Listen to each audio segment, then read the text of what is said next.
Biogas ಈಗ ಹಳ್ಳಿ ಕಡೆ ಎಲ್ಲ ಗೋಬರ್ ಗ್ಯಾಸ್ ಅಂತ ಹೇಳ್ತಾರೆ. ಇವಾಗ ಇತ್ತೀಚೆಗೆ ಅನಿಲ ಕೊರತೆ ಆದಾಗ ಇದನ್ನ ಜಾಸ್ತಿ ಪ್ರಮೋಟ್ ಮಾಡಬೇಕು ಅಂತ ಟಿವಿಗಳಲ್ಲಿ ಮಾಧ್ಯಮಗಳಲ್ಲಿ ನಾವು ಸಾಕಷ್ಟು ನೋಡಿದೀವಿ. ಅದರದೇ ಒಂದು ಪ್ರಯತ್ನವಾಗಿ ಈ ಬಯೋಗ್ಯಾಸ್ ಅಂದ್ರೆ ಆಹಾರ ಮತ್ತು ತರಕಾರಿ ತ್ಯಾಜ್ಯಗಳು, ತರಕಾರಿ ಹಣ್ಣುಗಳು ಎಲ್ಲವೂ ಸಹ ಈ ಹುಳಿ ಹಣ್ಣುಗಳನ್ನ ಬಿಟ್ಟು ಇತರೆ ಕೊಳೆತ ಹಣ್ಣುಗಳು, ಕೊಳೆತ ತರಕಾರಿಗಳು, ಮಾರದೆ ಕೊನೆಯಲ್ಲಿ ಉಳಿದಂತಹ ಕೊಳೆತ ತರಕಾರಿ ಮತ್ತು ಹೋಟೆಲ್ನಲ್ಲಿ ಆಹಾರ ತ್ಯಾಜ್ಯ ಏನು ಉಳಿತದೆ, ಊಟ ಎಲ್ಲ ಆದ್ಮೇಲೆ ಕೊನೆಯಲ್ಲಿ ಉಳಿತಕ್ಕಂಥ ಹೋಟೆಲ್ ತ್ಯಾಜ್ಯ ಮತ್ತು ಹಾಸ್ಟೆಲ್ಗಳಲ್ಲಿ, ನಮ್ಮ ವ್ಯಾಪ್ತಿಯಲ್ಲಿ ಸುಮಾರು ಹಾಸ್ಟೆಲ್ಗಳಿದ್ದಾವೆ, ಅಲ್ಲಿ ಊಟದ ತ್ಯಾಜ್ಯ ಹಾಗೂ ನಮ್ಮ ಜೈಲಲ್ಲಿ ಉಳಿತಕ್ಕಂಥ ಊಟದ ತ್ಯಾಜ್ಯ, ಇದಿಷ್ಟನ್ನ ಬಳಸಿ ಪ್ರತಿನಿತ್ಯ 1 ಟನ್ ಅಷ್ಟು ಕೆಪಾಸಿಟಿ ಇದು ಹೊಂದಿದೆ. ಆ 1 ಟನ್ ಕಸವನ್ನ, ಇದು ತ್ಯಾಜ್ಯವನ್ನ ನಾವಿಲ್ಲಿ ಕ್ರಶ್ ಮಾಡಿ, ಈಗ ಅಲ್ಲಿ ಪೂಜೆ ಆಯ್ತಲ್ಲ, ಅದು ಮಿಷಿನ್, ಅದು ಕ್ರಷರ್ ಅಂದ್ರೆ ಮಿಕ್ಸಿ ತರ, ಅದು ಮಿಕ್ಸ್ ಮಾಡಿ ಏನ್ ಮಾಡ್ತದೆ ಅದ್ರೊಳಗಡೆ ತಳ್ತದೆ. ಅದು ಅಲ್ಲಿ ಪ್ರತಿದಿನ ಕೊಳೆತು ಗೋಬರ್ ಗ್ಯಾಸ್ ಜನರೇಟ್ ಆಗ್ತದೆ.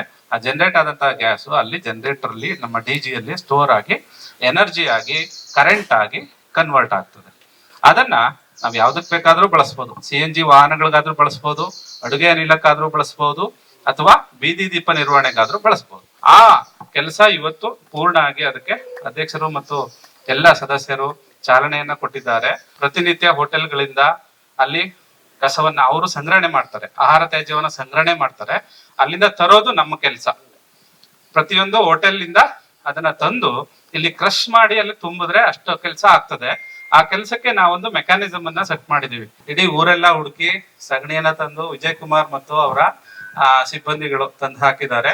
ಮತ್ತೆ ಇದರ ಸಂಪೂರ್ಣ ಮರು ನಿರ್ಮಾಣದ ಕೆಲಸವನ್ನ ಮಾಡಿದ್ದು ನಿರ್ಮಲಾ, ನಮ್ಮ ನಗರಸಭೆ ಇಂಜಿನಿಯರ್ ನಿರ್ಮಲಾ, ಎಲ್ಲ ಎಲೆಕ್ಟ್ರಿಕ್ ಕೆಲಸಗಳು DGಯನ್ನ ತರಿಸಿದ್ದು, ಮತ್ತೆ ಇದಕ್ಕೆ ಬೇಕಾದಂತ ಎಲ್ಲ ಕೆಲಸವನ್ನ ಮಾಡಿದ್ದು.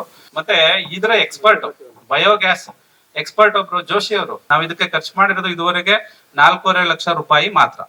ಇದಲ್ದನೆ ಕಾಂಪೌಂಡ್ ಅನ್ನ ಇದಕ್ಕೆ ರಕ್ಷಣೆ ಮಾಡ್ಲಿಕ್ಕೆ ಕಾಂಪೌಂಡ್ ಅನ್ನ ಮಾಡ್ತಾ ಇದೀವಿ, ಅದು ಪ್ರತ್ಯೇಕವಾಗಿ ಆಗ್ತದೆ. ಬಟ್ ಇದು ಕಾರ್ಯಾರಂಭ ಮಾಡೋದಕ್ಕೆ ನಾವು ಇದುವರೆಗೆ ಮಾಡಿರ್ತಕ್ಕಂಥ ವೆಚ್ಚ ಕೇವಲ 4.5 ಲಕ್ಷ. ಯಾಕೆಂದ್ರೆ ಇದ್ದಿದ್ದನ್ನ ಪುನರ್ ಪ್ರಾರಂಭ ಮಾಡುವಂತ ಕೆಲಸ. ಸೊ ಇವರ ಎಲ್ಲರ ನೇತೃತ್ವದಿಂದ ಇದು ನಡೆದಿದೆ. ಕರುನಾಡು ಟೈಮ್ಸ್ ಚಾನೆಲ್ನಲ್ಲಿ ಸುದ್ದಿ ಮತ್ತು ಜಾಹೀರಾತು ನೀಡಲು ಈ ನಂಬರ್ಗೆ ಕರೆ ಮಾಡಿ.